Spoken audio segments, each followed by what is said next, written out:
Belakangan ini, olahraga lari makin digemari oleh masyarakat di Indonesia. Fenomena ini dimanfaatkan dengan baik oleh brand Strava, aplikasi pintar yang digunakan untuk melacak aktivitas olahraga. Sayangnya, di balik popularitas Strava, muncul praktek curang yang disebut joki Strava, yang belakangan ini viral di media sosial. Kok bisa? Gimana ceritanya? Yuk, kita bahas sampai tuntas.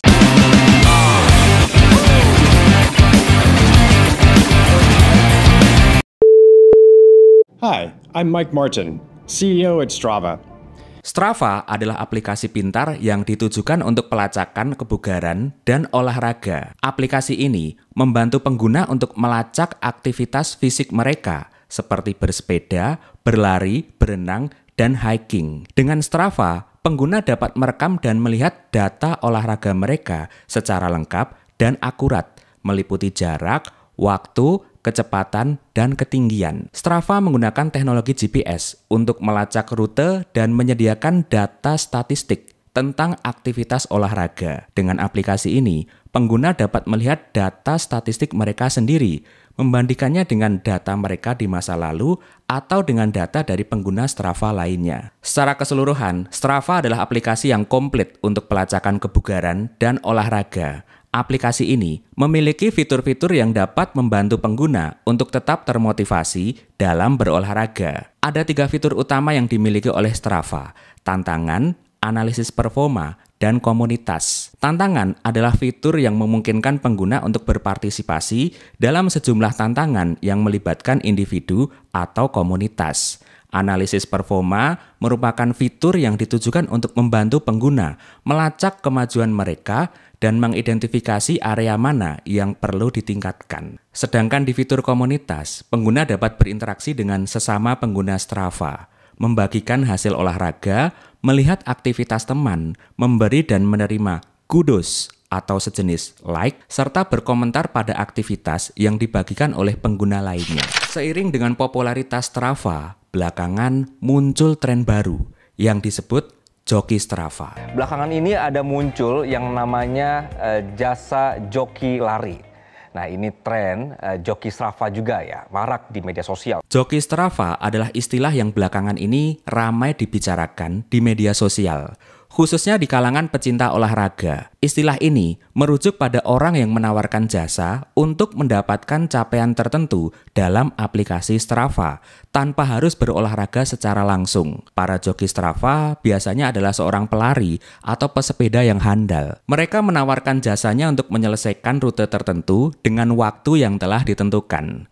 Pengguna Strava yang ingin tampil keren dan populer di platform ini menggunakan jasa joki Strava untuk meningkatkan statistik dan pencapaian mereka. Pengguna jasa joki hanya perlu memberikan informasi rute dan target waktu. Kemudian, joki akan menyelesaikannya dan mengunggah datanya ke akun Strava dari si pengguna jasa. Ada 3 alasan yang mendasari mengapa orang menggunakan jasa joki Strava. Pertama, meningkatkan prestasi. Pengguna menggunakan jasa joki Strava karena ingin mencapai target atau prestasi tertentu dalam aplikasi Strava, seperti menyelesaikan rekor waktu tercepat di rute tertentu.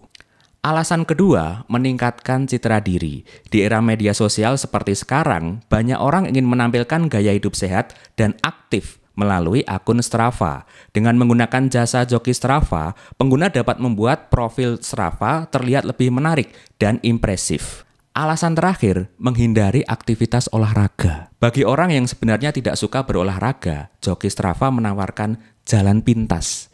Cara paling mudah untuk mendapatkan hasil olahraga tanpa perlu mengeluarkan tenaga. Aneh sih, tapi itulah faktanya. Ada joki Strava. Apaan nih joki Strava? Strava kan buat orang lari. Masa Strava aja joki? Malas banget orang-orang. Ya kaget aja sih kok Strava bisa ada jokinya juga. Kalau saya ya olahraga memang benar-benar karena suka. Kayaknya sayang banget gitu loh kalau pakai joki, buat apa? Dalam dinamikanya, fenomena joki Strava menuai kritik dari berbagai pihak. Kritik yang muncul diantaranya adalah joki Strava dianggap telah merusak integritas komunitas olahraga. Ini dikarenakan kemunculan joki Strava dianggap mencederai semangat sportivitas dan kerja keras dalam komunitas olahraga.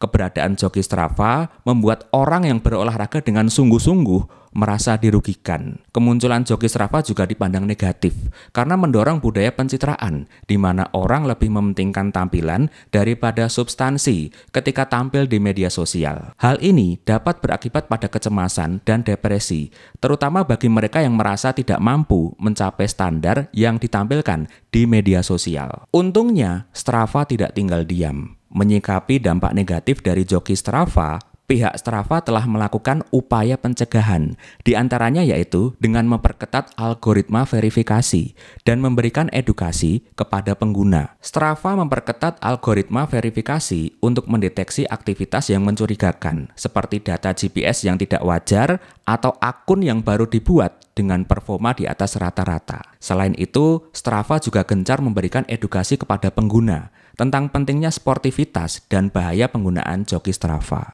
Terlepas dari sisi negatif joki Strava dan upaya yang dilakukan oleh band Strava untuk mengatasinya, ada sebuah pelajaran menarik yang dapat kita petik. Kita tahu bahwa pengguna Strava yang ingin tampil keren di platform ini menggunakan jasa joki Strava untuk meningkatkan statistik dan pencapaian mereka. Kemunculan joki Strava dipandang sebagai solusi instan oleh sebagian orang yang ingin menampilkan citra positif di media sosial. Dari sudut pandang ilmu marketing, viralnya joki Strava jelas merupakan manifestasi dari FOMO, Fear of Missing Out. Rasa cemas yang muncul pada diri seseorang karena takut ketinggalan momen yang sedang tren atau populer. FOMO biasa digunakan oleh pemasar untuk memotivasi konsumen agar mereka merasa perlu membeli atau mengikuti tren tertentu. Apakah penggunaan FOMO merupakan hal yang salah? Tentu tidak. Selama tidak ada unsur penipuan, manipulasi, serta pelanggaran terhadap norma dan etika, penggunaan strategi FOMO dalam pemasaran adalah hal yang wajar. Jika digunakan secara bertanggung jawab, FOMO dapat menjadi alat pemasaran yang efektif untuk meningkatkan penjualan. Namun,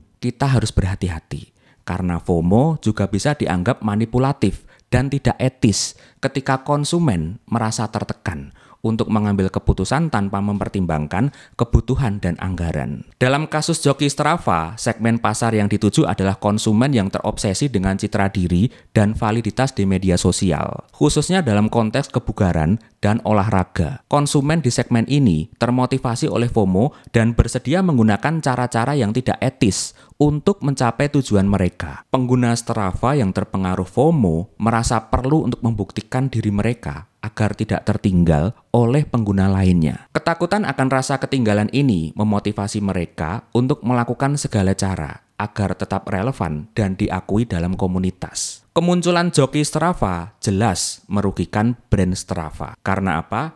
Strava dirancang untuk menjadi tempat di mana pengguna dapat melacak dan membagikan pencapaian mereka secara akurat. Ketika data yang diunggah dipalsukan atau dimanipulasi, keandalan platform menjadi dipertanyakan. Padahal kita tahu bahwa kepercayaan adalah fondasi utama dari loyalitas pelanggan. Jika pengguna merasa bahwa Strava tidak dapat menjaga integritas data, mereka mungkin akan mencari platform alternatif yang lebih terpercaya. Penurunan loyalitas pelanggan akan berdampak langsung pada jumlah pelanggan aktif dan pada akhirnya pada pendapatan Strava.